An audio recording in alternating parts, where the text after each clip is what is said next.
This video is brought to you by Squarespace, an all-in-one platform for building your brand and growing your business online. Hello, my beautiful doves. My name is Mina, and once again, I was eaten alive online relatively recently. It's actually not a big deal. It's not. No one online can hurt me in the same way that my Harry Potter roleplay group did when they kicked me out for disappearing for 2 weeks to study for the ACT. So, yeah, I guess you can say I'm pretty resilient now. I have to do this. I have to kill you.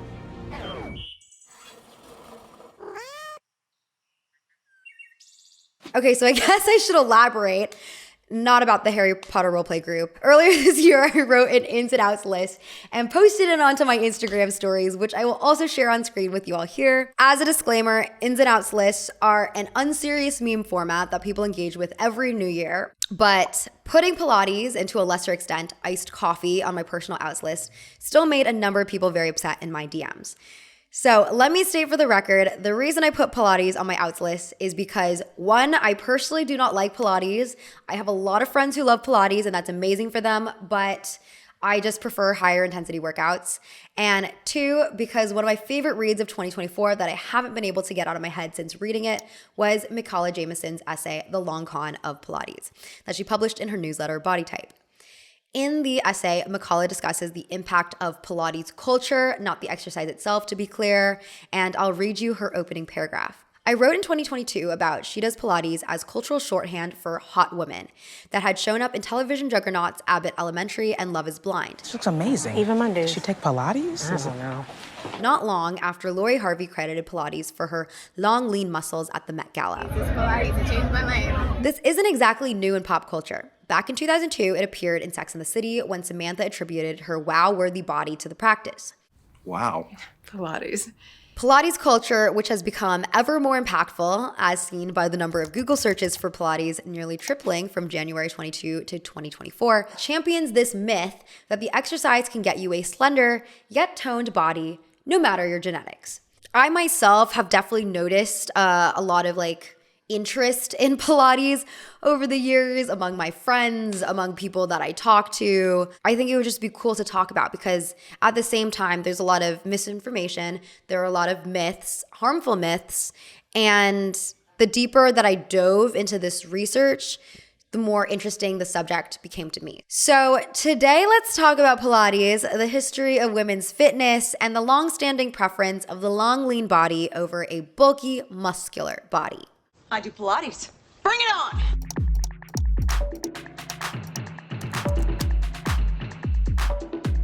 And everywhere you look, there's Pilates. Come with us to Pilates. Come with me to my morning Pilates class. Come with me to my Pilates class. This program has been designed to give you a total workout that you can adapt to your own level of fitness. Thank you, Squarespace, for sponsoring this video. If you've been wanting to launch a website, but HTML and CSS and tech in general stresses you out, Squarespace is a really accessible, easy-to-use platform to help you get started. They have pre-made templates and a drag-and-drop tool called Fluid Engine that allows you to configure a page in the simplest way possible. They offer analytical tools so you can see how your business is doing, see how it's growing, see what pages are getting the most traffic, and make any changes necessary. Squarespace also has this email campaign tool, which lets you shoot off newsletters, welcome messages, sales announcements if you have a store, all ways to help you engage with your audience. Check out squarespace.com for a free trial, and when you're ready to launch, go to squarespace.com/Minalay to get 10% off your first purchase of a website or a domain.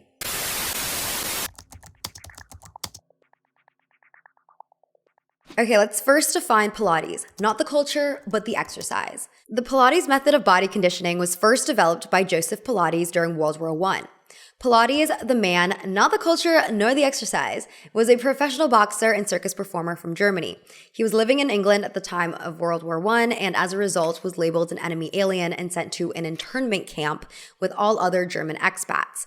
At the internment camp, Pilates organized activities among his fellow internees and led self-defense courses and group exercises. Then in 1915, he was transferred to the largest internment camp for German expats known as Natalia on the Isle of Man, and he was inspired by local stray cats there and further developed his exercise method to include natural stretching techniques that mirrored the animal's movement.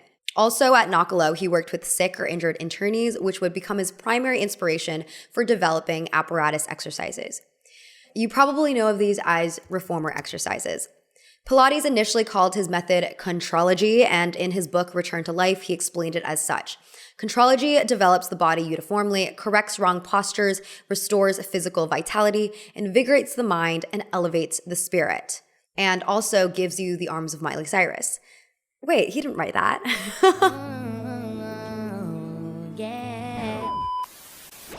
So he continued refining and enhancing his system up until his death in 1967. In total, the Pilates system of body conditioning contains over 500 stretching and strengthening exercises. Exercise specialist and journalist Anna Maltby has a newsletter called How to Move, and in her essay on Pilates, she explains that the Pilates method helps you build core strength, inner and outer thigh strength, hip strength, flexibility, and mobility.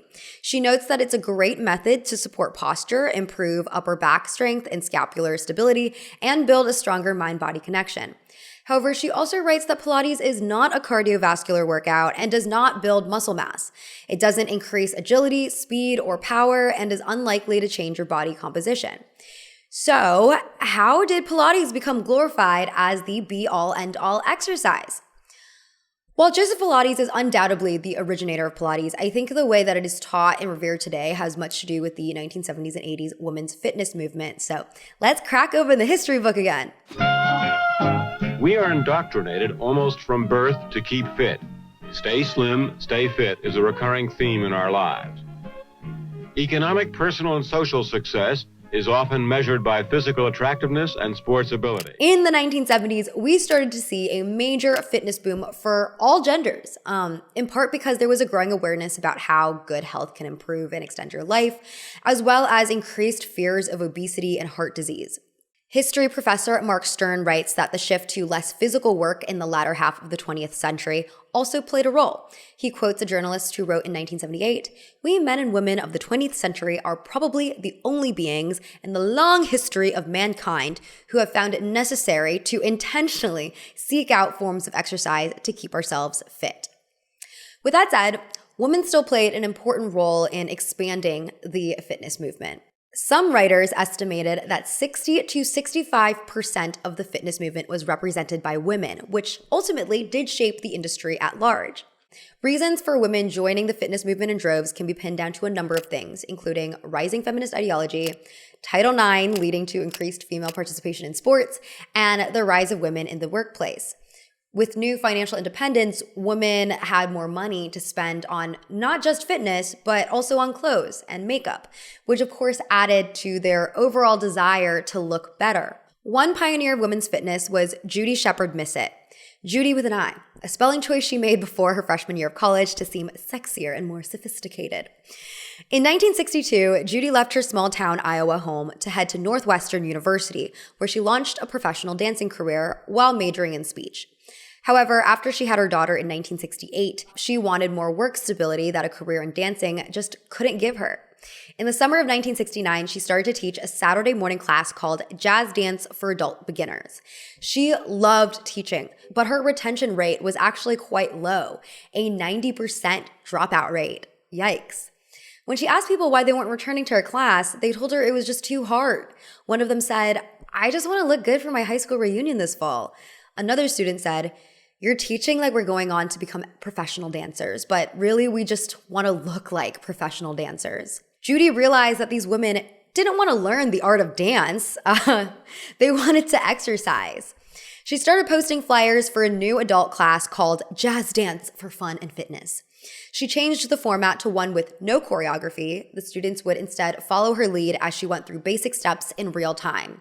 The music was top 40s, and throughout the class, she would shout positive affirmations like, "Looking good, ladies." Come on, baby! Then in 1972, Judy's family relocated to San Diego, where she continued to teach classes, allegedly so frequently that she almost permanently lost her voice. Many of the women in these classes were military wives who became heartbroken when their husbands were eventually reassigned and they could no longer attend Judy's classes. So Judy created an official certification program, then a franchise system under the name Jazzercise. By 1984, Jazzercise was the second biggest franchise company in the United States, just behind Domino's Pizza. Judy also essentially originated the boutique fitness franchise model, a predecessor to Pure Barre and SoulCycle that we have today. Keep going, and hold it all night. Over the course of her career, Judy received thousands of letters from women who thanked her for jazzercise, saying it not only got them in better shape, but in some cases, it empowered them to leave their abusive husbands, demand raises at work, and generally find joy in their bodies and lives. The jazzercise franchise also gave women employment opportunities, with over 90% of franchises having begun as students. However, similar to modern Pilates culture critics, jazzercise critics complained about how the exercise perpetuated harmful beauty ideals. One woman told The Atlantic, "It was the first time I realized I was supposed to work on my body, to look how I don't naturally." Across the pond, Lotte Berk, a Jewish-German dancer who fled Nazi Germany, started developing her own exercise method while living in England in the 1950s. Berk was a forerunner of the sexual revolution and wanted to help women improve their sex lives, as well as strengthen their bodies. The method, known first as the Lotte Berk method, is known more popular today as barre. Like Judy, Lotte also intended to open a dance studio not for dancers, but for women who wanted to look like dancers. And she touted to interviewers actually that her exercises only failed to transform women's bodies if they were lazy. She said, "Have you ever seen a flabby dancer? Of course not. They are firm all over, and that is what I want to offer women." So yes, jazzercise and barre did in some way pressure women to look a certain way. But this isn't new because there's been a long-standing link between cosmetic and fitness transformations. After all, students were coming up to Judy and asking her how to achieve a certain body standard before she even came up with jazzercise. As journalist Danielle Friedman explains it, prior to the 1970s fitness boom, women were often told to behave like women and perform weakness for men. And so any early women's fitness advocate faced the challenge of coming up with ways to encourage women to become stronger. One of the first, Bonnie Pruden, she was one of the earliest TV fitness gurus, and one of the first to really encourage women to embark on movement that would help them to become strong. She realized that selling strength for strength's sake at that time to women would have never gone over. And so she pretty savvily packaged exercise as a beauty tool. She liked to say, under every curve, there's a muscle, no curve. And so, she recognized that in order for it to be acceptable, she would have to sort of disguise it as something else. But she really unleashed, what later became something of a monster. Even though I'm mostly focusing on women's bodies in this issue, I do want to add that working out for aesthetic goals was all-encompassing. As an example, the bodybuilding industry rapidly grew throughout the 70s and 80s. In 1975, the New York Times had reported a 5-fold increase in turnouts at bodybuilding events and the increased consumption of bodybuilding supplements and products.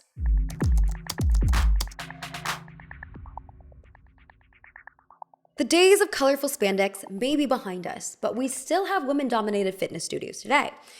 They just seem to be more wrapped up in wellness culture. Be as beautiful as the golden flakes of dust, Dexter. This is absolutely, without a doubt, the worst moment of my life. Candles, sage, meditation, these have all been integrated in many of these group fitness classes. Danielle Friedman correlates these fitness offerings with the rise of yoga in the 90s, which paved the way for small, simple, intimate spaces. Historian Natalia Mehlman connects the wellness shift with the aftermath of 9/11. As an example, she tells the origin story of wellness brand Exhale in her book Fit Nation. Days before the 9/11 terrorist attack, the brand's founder, Annbeth Eschbach, was supposed to have investor meetings, but due to the tragic events, she was sure that her meetings wouldn't get rescheduled and that no one would want to invest in a New York City-based wellness business. But to her surprise, investors bet that Exhale would be the salve a certain sort of consumer would crave in such a bewildering, disturbing moment. Other wellness-adjacent fitness classes sprung up around the same time. Intensati, a class that combined positive vocal affirmations and moves inspired by yoga, dance, and martial arts, launched in 2002. I am powerful beyond measure. Embody it. Awaken it. And SoulCycle opened its first candlelit studio in 2006. Petrzela writes, what they were doing, in Eschbach's words, was taking a concept of mind-body wellness that had been associated with a groovy granola, hairy armpits aesthetic and repackaged it as a luxurious and efficient experience. When the streets, subways, and schools felt unsafe, inner peace was a form of security many deemed worth the expense, especially if it was thought to simultaneously cultivate outer beauty. I once took a woo-woo fitness class, and it was called simply The Class. And I actually really liked it, but it was too far of a commute from my apartment in Brooklyn, so I didn't go too often. But every time I went, I actually really enjoyed the experience. It was very meditative and cathartic because the instructors would encourage you to scream and cry as much as you want. But at the same time, the workout was still very physically demanding. I remember we had to do burpees for like the entire duration of Brandi Carlile's song, The Story. I get the appeal of doing a strenuous workout while also tapping into this sort of emotional, spiritual energy is what I'm trying to say. It is also really nice to scream and cry with a bunch of other women too. Like taking that class reminded me of that one scene in Midsommar where Florence Pugh is screaming with a bunch of those girls in the cult. Your voice, how do you let it be heard? Ha! The class is like open to all genders, by the way, and this is also not sponsored by them, but unsurprisingly, like most of the people in the class were women. Stanford psychologist Kelly McGonigal explained that there is something emotionally nurturing about group classes in general. She wrote in her book, The Joy of Movement, that when we move in sync with other people, we experience a kind of collective joy. She explains, your understanding of the part of the world that belongs to you expands. This feeling can translate into both self-confidence and social ease. You can walk away from a group exercise with an expanded sense of belonging and an embodied knowing that you have the right to take up space in the world. However, with the rising costs of these group fitness classes, we have to wonder what kind of belonging we're fostering. Why is it $100 a month for 4 classes? Do y'all realize how expensive that is? To be clear, there have always been gatekeeping costs associated with fitness and health. The August 1939 Vogue beauty book advocated for sports to improve fitness, including horseback riding, golf, bike riding, and fencing, all activities that could only be afforded by the leisure class. To participate, you would need club memberships, specific uniforms, appropriate gear, and time. 40 years later, New York Magazine reported in 1978, a new class has come among us that defines elitism in an entirely different manner. For this is the time of the physical elite, a class of American men, women, and children who are exercising a little, a moderate amount, or in staggering gulps. They are the upscale people, college educated, those in upper and upper middle class income brackets, professionals, business people, the general run of white-collar workers. Jane Fonda's workout classes were intended to be geared towards secretaries, but in reality, they cost $5.50 per class when many women were making only $165 a week. And like today, there's always been a push for fitness-related consumerism. In 1983, Harper's Bazaar published a 14-page spread, unfortunately titled Fat to Fabulous in 1 week, where it advertised fitness routines as well as clothing to wear while doing those routines. One of the pages reads, your whole attitude towards exercise gets a lift from great-looking clothes. This bright wisteria blue unitard is an easy, energizing choice. From Danskin in Antron nylon and spandex. Body polish means glowing skin as well as toned muscles. CHR body polish and concentrate from Ultimate 2 moisturizes, sloughs, and stimulates skin all over. Still though, and maybe it's my bias because I'm actually living in this era, but it seems like the fitness industry today has more luxury offerings than ever before. For instance, Jazzercise Studios traditionally offered and still offer on-site babysitting during workout classes. Meanwhile, many new boutique fitness studios today offer unnecessary high-end perks like blowouts. As Petrzela writes for The Atlantic, arguably, such choices are designed to safeguard these spaces and justify the prices as temples of self-care, but a lack of childcare also creates yet another obstacle to participating in an exercise culture rightly criticized as elitist. Of course, you can still join a neighborhood run club or do follow-along YouTube ab workouts from home at no extra cost, but if you want to keep up with your favorite influencers, be prepared to shell out money. I challenged myself in the new year to try some new workout classes. So let's run through my workouts of the week. Monday, I was on a brand trip, so I didn't really get to work out unless you count ice skating. Tuesday, I got back from said brand trip and I went to an evening class at Physique 57. Wednesday, Hallie and I went to Solid Core together. You guys know I have the monthly unlimited here. I absolutely love it. Thursday, I've been hearing everybody talk about Soto method and I've really been wanting to try it. Friday, I finally tried Tracy Anderson. I get it. I get the hype. I literally will be coming back at least 1 or 2 times a week. Amanda Wallajona reported for the LA Times in 2023 that Pilates classes cost around $30 to $40 per class, while unlimited monthly packages range from $300 to $400 per month. Luxury gyms have also popped up, so Equinox now costs around $280 a month, and Collective in Austin, Texas costs $400 a month. One 23-year-old from Tennessee told the Washington Post last year that she was in debt after spending $600 a month out of her $55,000 annual salary on a gym membership, personal trainer, and self-defense classes. I'm paying $350 a month right now for a gym membership in LA as a broke college student. The easiest way to get to the top 1% is to hang out with the top 1%. It just all reminds me of that one cut article that was titled, "Meet the People Working 3 Jobs to Afford Air One." While cheaper fitness centers exist, Planet Fitness still sells memberships for $15 a month. They're more limited, and as Friedman writes, people who live in low-income, rural, and other marginalized communities have significantly less access to fitness facilities and instruction, despite the fact that these communities are at higher risk of chronic disease and could arguably benefit from exercise the most.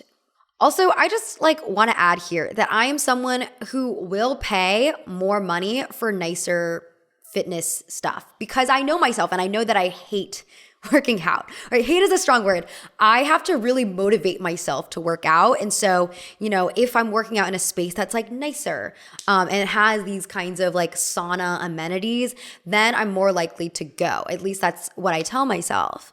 And I think that a lot of young women are maybe in the same boat as me, which is why they feel like it's a worthy expense to spend this much money for these services. But it is a problem if you are putting yourself in debt to do that. It's not helpful that beforehand, social media didn't exist. This is when I was a child or in high school or whatever. I was only aware of things that other people with my background, economic background, family's economic background could afford. But now because of social media, people are just more aware of what kind of gyms are out there, what kind of studios are out there, what kind of things are out there, and they feel more compelled to buy to be able to feel a part of this larger fitness community, I guess. And this does not even begin to cover the amount of expenses one incurs via living the Pink Pilates princess lifestyle, by the way. If you had good music taste last year, you, like me, were probably categorized as a Pink Pilates princess under Spotify Wrapped. While it sounds like ChatGPT garbage, it's unfortunately a real trend born on TikTok in late 2023, and according to Vogue Business, denotes a consumer that enjoys Pilates and self-care, invests in premium athleisure, wellness, accessories, and beauty as part of the lifestyle, and posts about it online. The Pilates princess likes matching pastel sets from Aloe or Lululemon. She drinks iced matcha lattes. She probably has a morning skincare routine akin to Sydney Sweeney's character in Euphoria. She also loves to shop. As content creator Vanessa Fega told Vogue Business, currently I'm loving Lululemon Define jackets, $140, Stanley tumblers, $45, Aloe yoga mats, $160, and matcha lattes, $5 to $8, which align with the Pink Pilates princess vibe. The publication also notes that she's a fan of Victoria's Secret pajamas, $75, face masks, $30, Jizu hair products, $40+, and MEJ accessories like claw clips, $45. Buying all these items associated with the Pink Pilates lifestyle amounts in excess of $500. The Pilates princess aesthetic is an amplification of the Erewhon Juice Cleanse Clean Girl aesthetic commonly associated with Pilates. What's also clear is that both these aesthetics glorify a certain thin, toned body that was similarly associated with jazzercise and bar. I mean, really, this ideal female body is a stereotypical dancer body, which makes sense given that all these exercise mediums have roots in dance. Jazzercise and bar were created by dancers, and early devotees of Pilates were also dancers like Martha Graham and George Balanchine. Kathy Stanford Grant, who is an apprentice of Joseph Pilates and has widely been credited with bringing Pilates to the masses, was also a professional dancer. Anna Maltby explains, the dance connection makes sense. The Pilates method is an excellent way to prevent injuries and to rehabilitate the body after an injury, which is what brought Kathy Grant to it in the first place, and the core strength, mobility, and overall control it affords is very helpful for dancers.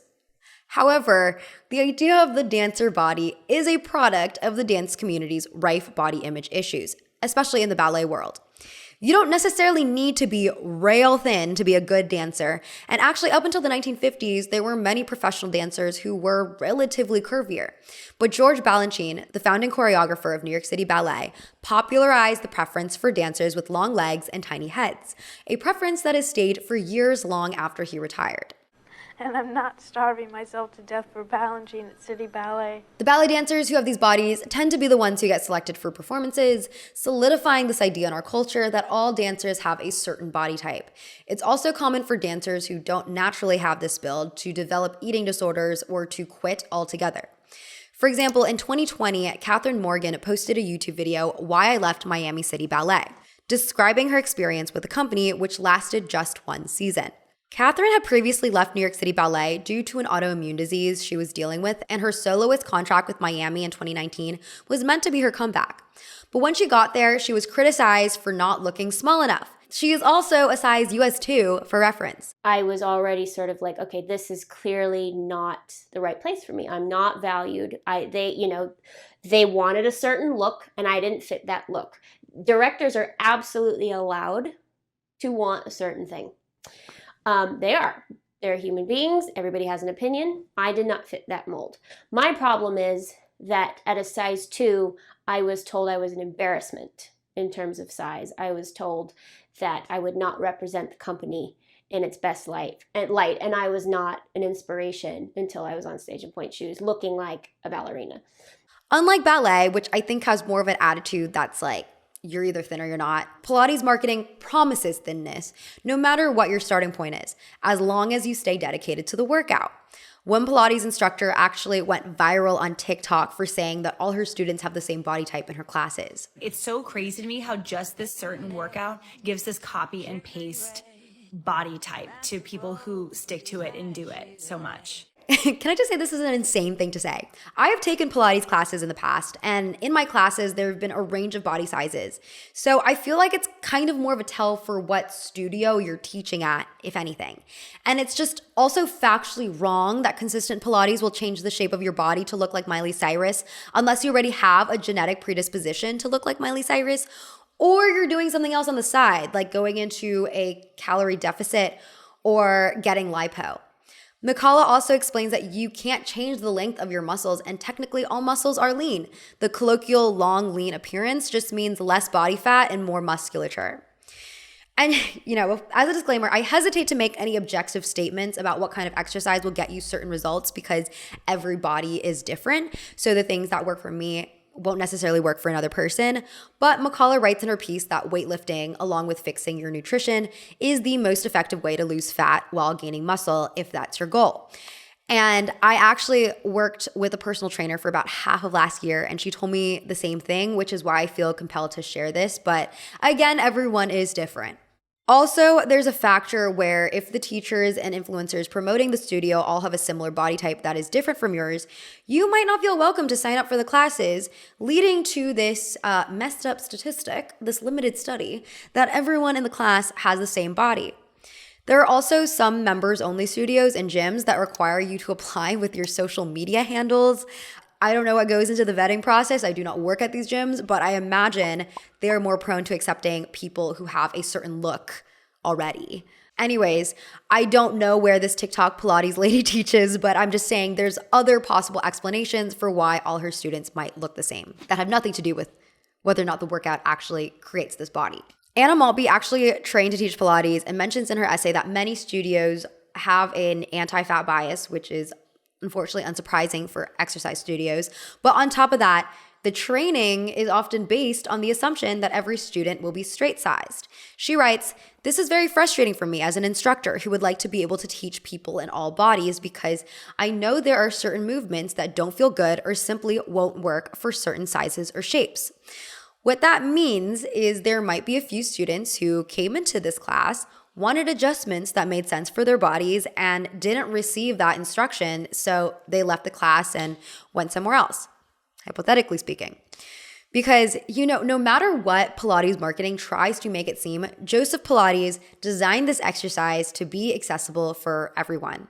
Like, he literally came up with a whole category of Pilates exercises for sick and injured people. So, if you're looking to teach Pilates or just looking for more adjustments for the workout, Maltby suggests Mickey Havard's book, Pilates for Everyone, which offers several variations of 50 Pilates exercises with photos of people of all different sizes, ages, and physical abilities.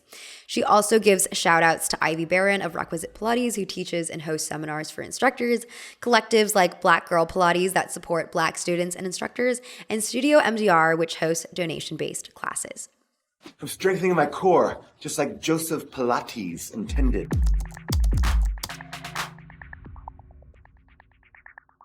There's another thing that the TikTok's Pilates teacher mentions in her video, which is that weightlifting made her arms too big, which is why she prefers Pilates. Just for me personally, my arms will get super big if I lift weights, so Pilates has been my answer to my arms. I mean, her experience is her experience, right? But I do think that the whole general aversion towards strong-looking women is tired. I live in the real world. I know that many people exercise to look good first, and I'm not going to tell anyone that they should work towards having a look they simply do not want. I'm not going to hold a gun to your head and be like, get big arms or else you're not a feminist. And transparently, I would also love a long, lean body, okay? At the moment, I don't want enough to change my diet to rabbit food. The dirtier, the better. But I can admit I envy Miley Cyrus. With that said, I think for us damaged people, we should be keeping our messed up body ideals to ourselves, especially if we are fitness instructors, and not spread them online and ruin the next generation of young, impressionable girls. Because the anti-strong women rhetoric has been going on now for centuries as a way to oppress women. I mean, back in the late 19th century, moral panics about strong women were weaponized to get women to stop riding bicycles. As women's health specialist Dr. Elizabeth Comen writes in her book, All in Her Head, the teenage girl sexually corrupted by cycling, the woman suffering from a terrifying condition known as bicycle face, these patients never walked through the door of any doctor's office. They were phantoms, boogeymen, conjured by a medical establishment in a society that were deeply alarmed by the mere possibility of a woman developing physical strength, stamina, or God forbid, muscles.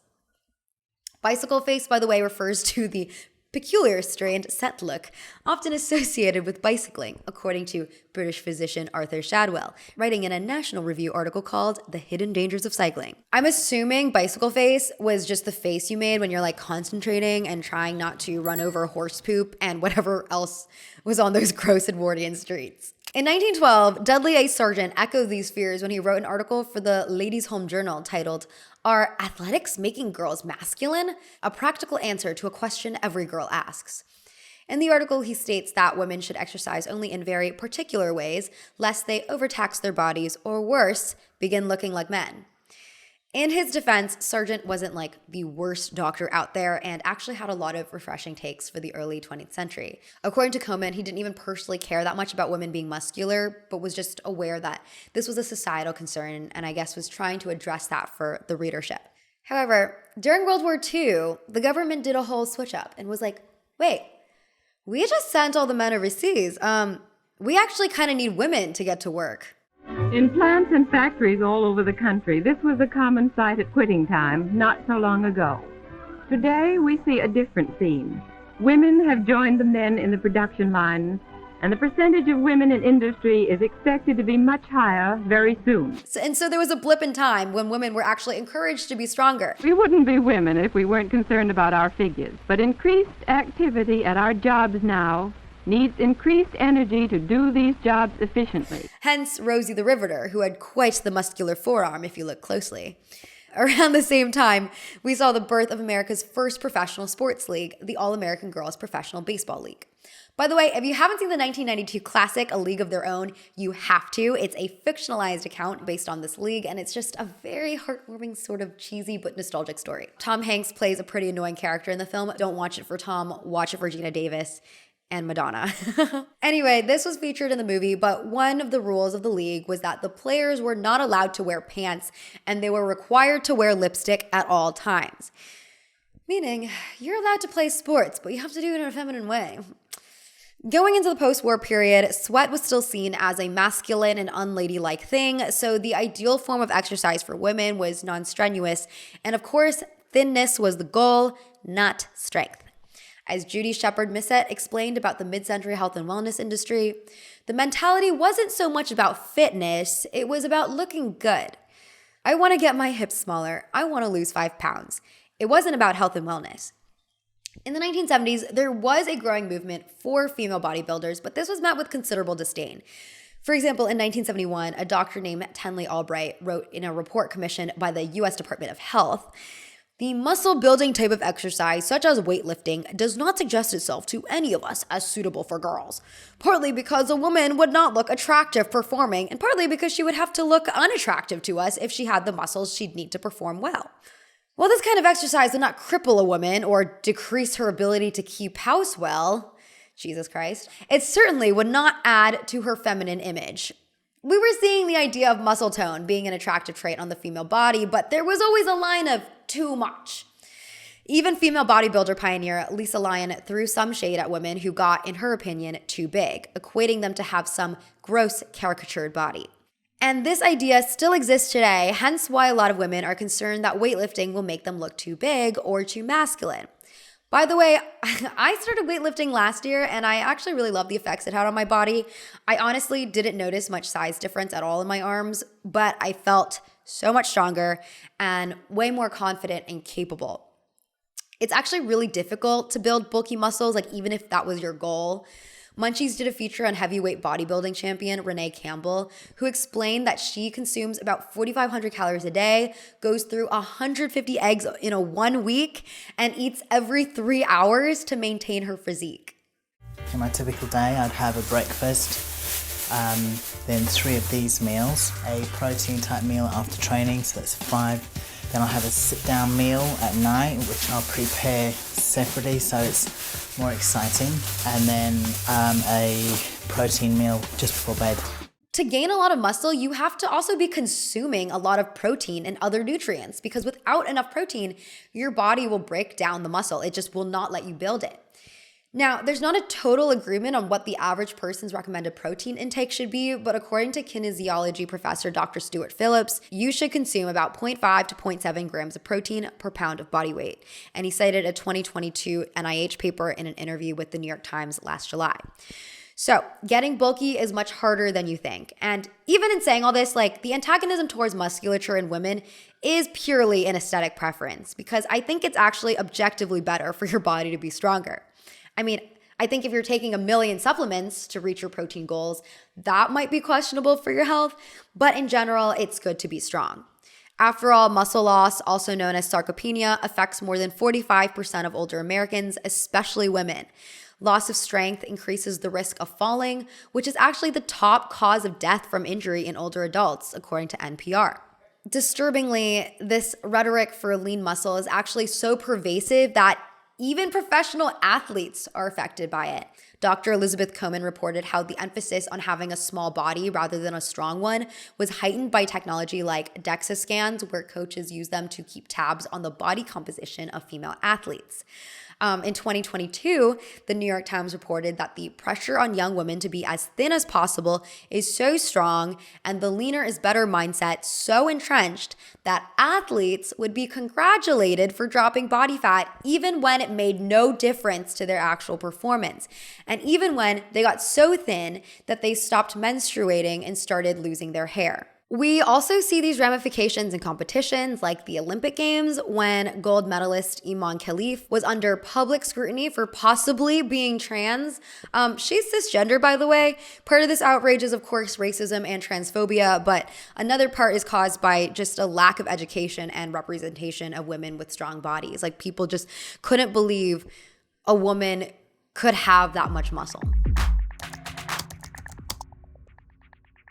In conclusion, this is why Pilates, or Pilates culture, is on my outs list. By the way, to reiterate, I do not care how anyone else chooses to work out. I will not die on the hill that you need to be following exactly everything I do, because honestly, I'm not a good fitness role model anyway. Do not follow what I do. Actually, do the opposite of what I do. Jazzercise is all about playing follow the leader, you know, sort of monkey see, monkey do. I mean, I do advocate for weightlifting, but in general, like my gym sessions are definitely not as consistent as I'd like them to be, and my nutrition is shit. And you know what? There were multiple weeks last year where I didn't exercise at all, and it probably would have been better, way better for my health to have gone to Pilates instead of sitting hunched over my desk all day like Quasimodo. In fact, Danielle Friedman published in her 2022 book this harrowing statistic. Only a quarter of Americans meet the Centers for Disease Control and Prevention's aerobic and muscle strengthening exercise recommendations, and just over half even meet the recommended requirements for daily physical activity. So if Pilates is what gets you motivated to move your body and it makes you feel good, all the power to you. Also, there are benefits. So, you know, if you're trying to like work on your flexibility or posture, Pilates is great. I personally really enjoy yoga, and I think the practice has similar benefits as well as similar irresponsible marketing. I just want to say that Pilates instructors and influencers, though, are just flat out wrong when they say Pilates guarantees a certain body type, a body type that is actually just baked into eating disorder ballet culture and historical female oppression. And I think it's important to acknowledge and push back against that rhetoric and instead focus on the numerous less aesthetic joys of exercise. As Kelly McGonigal writes in The Joy of Movement, movement is intertwined with some of the most basic human joys, including self-expression, social connection, and mastery. And by the way, I don't even think that there's anything wrong with having a specific look that you're trying to achieve at the gym, but I think that there needs to be more redlining on what that definition entails, and especially when we're looking at women, bodybuilding women who are muscular, like they should not be looked at with disdain or disgust or being questioned about their gender identity. Like all of that is just crazy and is a product of oppressive fitness culture, and it's just, we should just get rid of that. So, okay, this is the end of the video. Thank you all so much for tuning in. Let me know your thoughts. Tear into me if you want. I feel like I tried to make this more level-headed. Like I actually don't have disdain towards Pilates, as I said. It was just simply all like on and outs list. But if you feel like you need to get it off your chest, comment section is open. Otherwise, I hope you have a lovely rest of your day, and I'll talk to you next time. Bye.